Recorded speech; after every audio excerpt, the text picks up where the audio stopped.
કે દિન ભી ચલે જાયેંગે. કોઈ પણ સ્થિતિ આપણા જીવનમાં એ આજીવન રહેવાની નથી, એનો ચોક્કસ સમયગાળો હોય છે.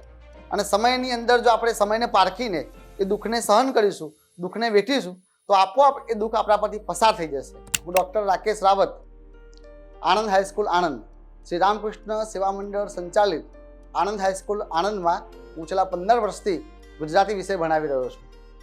માતૃભાષાને જ્યારે ભણાવવાની હોય ત્યારે બાળકો સમક્ષ એ વાત કરવાની એવી મજા આવે છે કે ન પૂછો વાત. મારે પણ કંઈક કહેવું છે. એ પુસ્તકને ધ્યાનમાં રાખીને મને માતૃભાષા ગૌરવ એવોર્ડ મળ્યો છે.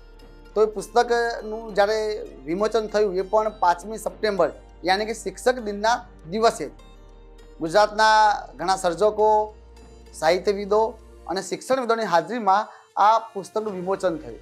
ત્યારે એનું લાઈવ ટેલિકાસ્ટ પણ અમે કરેલું. તો એ સોશિયલ મીડિયામાં એટલું વાયરલ થયું. તો એ 2-3 દિવસમાં જ મને એ સમયના આપણા આદરણીય મુખ્યમંત્રી શ્રી વિજયભાઈ રૂપાણી સાહેબ સાથે એક 2-3 મિનિટ મારા વર્ગની વાત કહેવાનો મોકો મળ્યો હતો. એનો શ્રેય એવું મારા વિદ્યાર્થીઓને આપું છું. જીવનમાં દરેક મનુષ્ય એ પોતે કલાકાર છે. દરેક મનુષ્ય એની કલા એની અંદર વચ્ચે થોડે અંશે અંદર પડી જ છે.